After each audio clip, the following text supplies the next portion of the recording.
Once again, before we come to conclusion, I thank you all for your presence here today. Your presence here tonight is in defiance of tyranny, defiance of capitalist war machine, and in defiance of the occupation, the illegal occupation of the Palestinian territory. It is in solidarity as Irish people with those who have suffered, like ourselves, across the world from oppression and tyranny. And your presence here tonight is much appreciated, and you are a credit to your people, your family, and your country, every single one of you.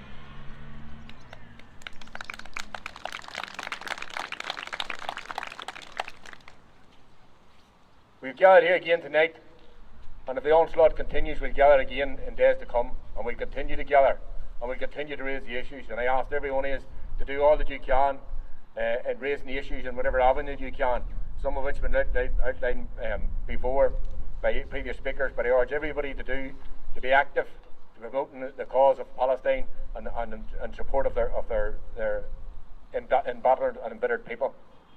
And that it's vital that every one of us go forward tonight with that in our mind. In conclusion, I'm going to ask our next speaker to come forward. I've had the honour of introducing her a few times, so I'm going to introduce her again. Again, we have had many historical, strong, fearless, independent Irish women speaking on this ground here, going back to Countess Markovich, and now she spoke here many times, and she's going to speak here again tonight. Always a pleasure to introduce Bernadette McAliskey.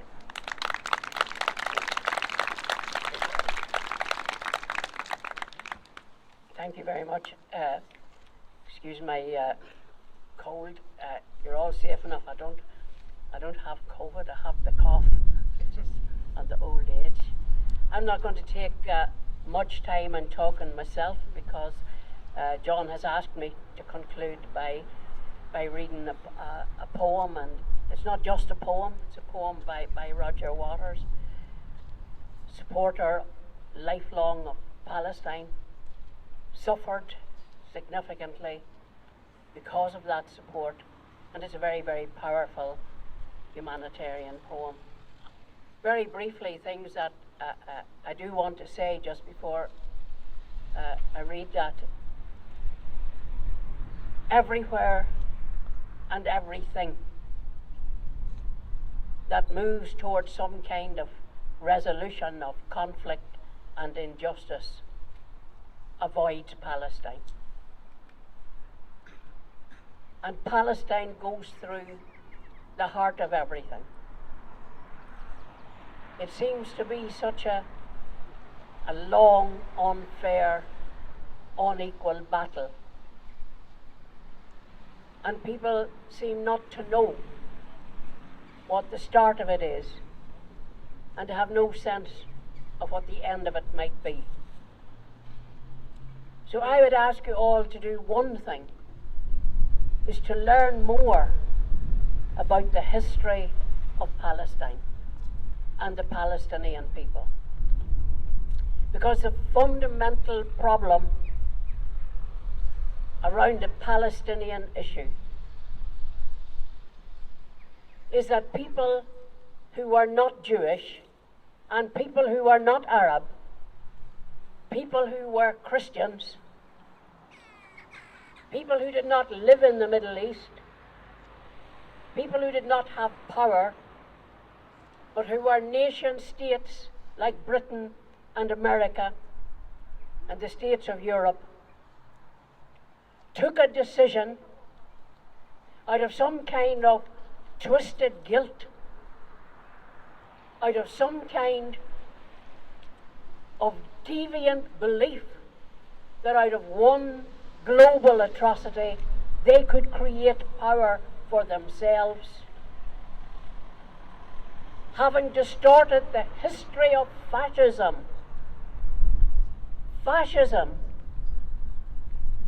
that grew up in Spain, that crept across Italy, that came to maturity in Germany, that created a Holocaust, that gassed and burned, murdered and massacred Jewish people, gypsies, people with disability, anybody who looked different, people who weren't white, people who weren't clever, people who weren't Christian, people who weren't them.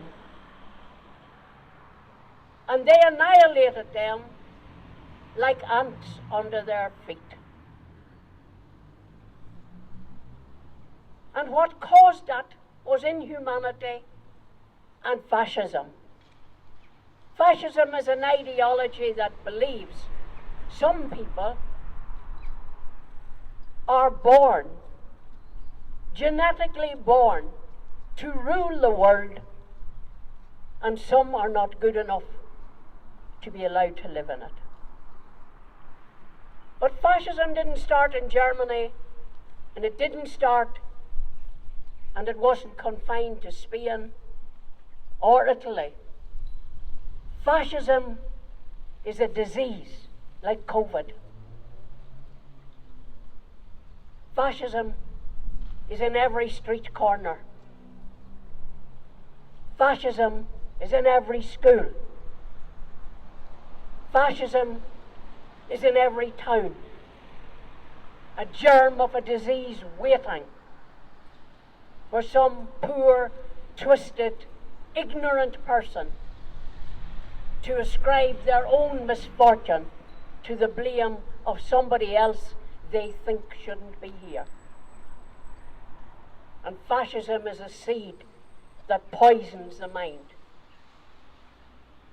But fascism is a very strong weapon for governments who will not feed the poor. Fascism is a very strong weapon for dividing people against themselves, while those who would make money off people, while those who would stay in power and blame the people who are hungry for their own hunger, can continue to be powerful. And fascism is what led to the Second World War, and led to a distortion of history that somehow fascism was a German invention, and the glorious British and the glorious Europeans and the glorious Americans defeated it. That was not true. Fascism was alive and well in America when America was fighting in Germany. Fascism was alive and well in Ireland when the bishops blessed the blue shirts going to Spain to fight against the people of Spain. Fascism was alive and well on the streets of London when they walked down streets to drive Jewish people from their homes. And fascism is alive today in Gaza that would burn people out of their homes. In Dungannon, that would break the windows of immigrant families making their home here. Fascism is a disease that destroys humanity. And it has been perfected by the state of Israel. God, if the people, if the poor, suffering people, herded like cattle into concentration camps, could look down the generations at what's happening in the Middle East today, who would they think were their brothers and sisters? Who would they align themselves with? Who would they look tonight and say what is happening to us is happening to them? Would it be middle-class Jews sitting in the state of Israel on land that is Palestine? Or would it be Palestinian children clinging to their mothers as they gathered what bits and pieces of their furniture they could and fled their homes before they collapsed round them in fire and flames of bombs falling on them? There is no doubt who are the brothers and sisters of the victims of the Holocaust. And it is not the state of Israel. So let us remember the small things we can do. Let us remember to stand with Palestine now and ever, to learn that the land of Israel is the land of Palestine. And if Jew and Arab and Christian and non-believer cannot live equally on that land, cannot have their human rights protected equally on that land, the state of Israel has no right to exist. The state of Palestine existed before the Palestinians were driven off their land to make that state.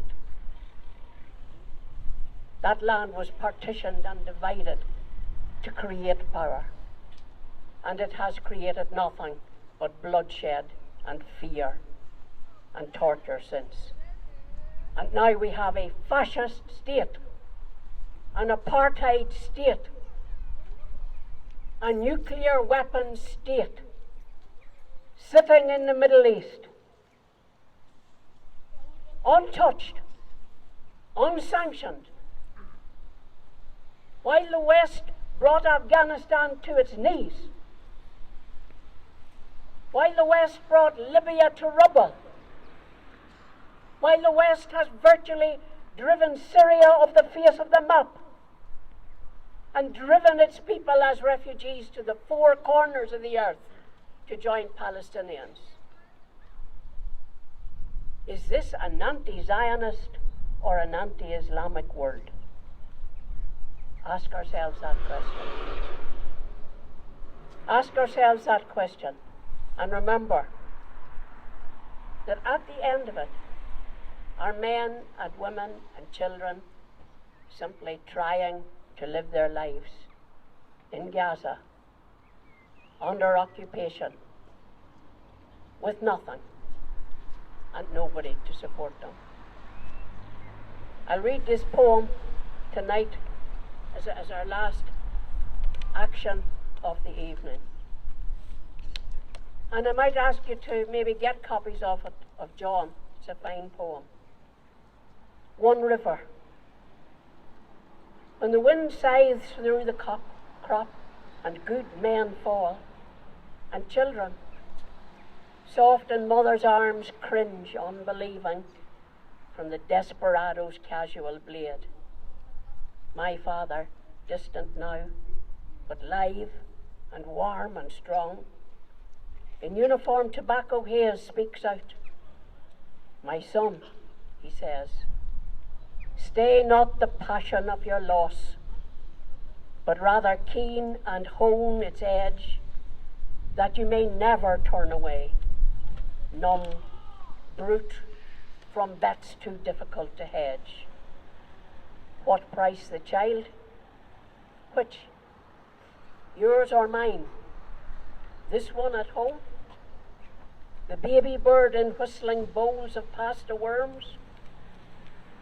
Or that one on TV, limp and bloodied on a Gazan shore? To feel that other father's loss denies connections forged in filial blood, and handed banner bright from man to boy in pride of place, loin strong, bereft of pettiness and rancour. And so, cup your tears, my father says.